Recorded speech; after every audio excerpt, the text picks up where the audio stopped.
a quick video. I think I might be even doing a video a day now on the detective story of how the first Jew was appointed to the United States Supreme Court. So, all the way from 1776 to Wilson's administration, Wilson was elected in 1912, there were no Jews ever on the United States Supreme Court. And our Supreme Court operated far better than it has since the first Jew was appointed. But I want to go over the story of how the first Jew was put on the Supreme Court. What exactly happened? Well, as usual, a tale as old as time.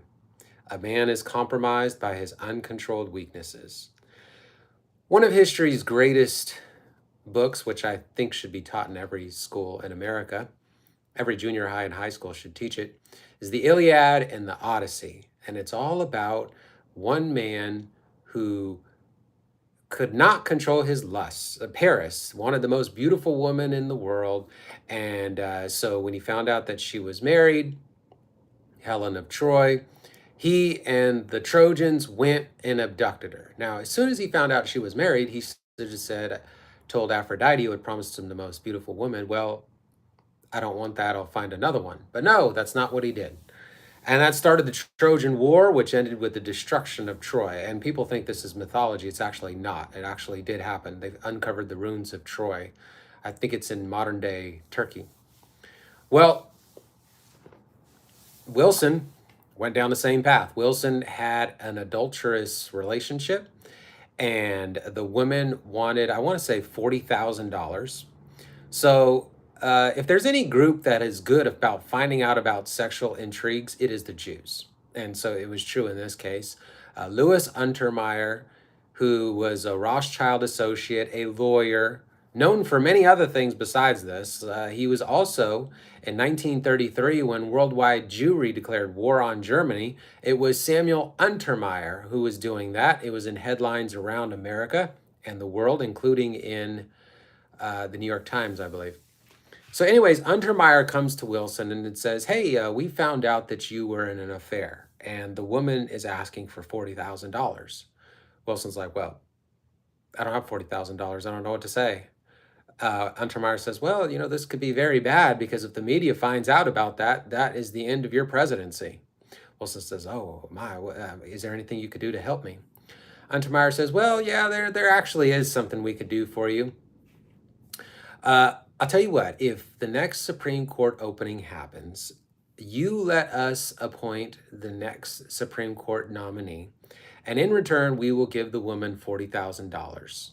And that's exactly what happened. And the first Supreme Court nominee of Woodrow Wilson's election, or a term in office, was Louis Brandeis. That was the very first Jew on the Supreme Court, and it has gone down ever since. And there's all kinds of Jews that have been on there ever since. So I think Frankfurter, I believe, was on there. Abe Fortas, who is the one that got Lyndon Baines Johnson in the White House, because Lyndon Baines Johnson lost the election against Coke Stevenson for senator in Texas. I don't remember the year.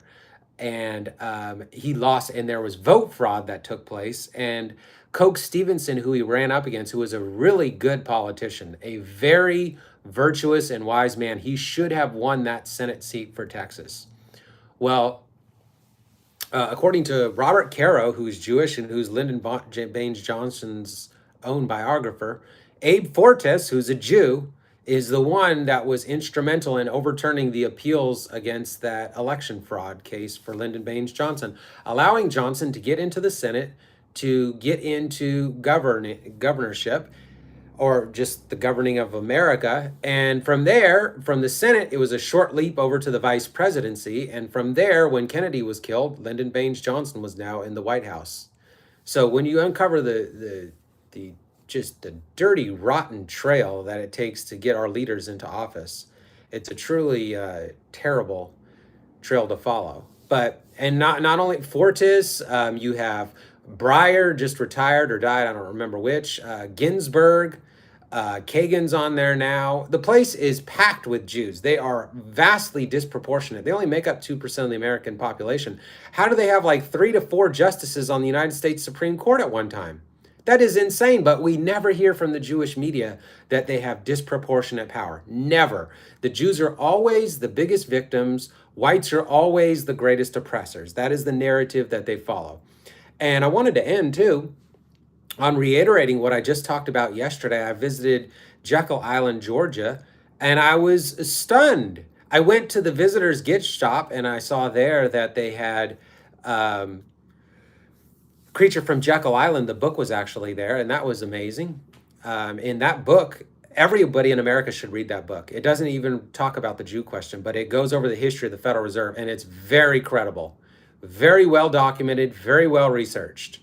So this was the main thing that happened at Jekyll Island, Georgia. And yet when I go to the museum on Jekyll Island, Georgia, there isn't a single sentence about the most instrumental event that happened on Jekyll Island, Georgia. In 1910, 6 men representing a quarter of the world's wealth, including Rothschild associate Paul Warburg, they all met at Jekyll Island, Georgia, secretly, pretending there was some kind of a duck hunt going on.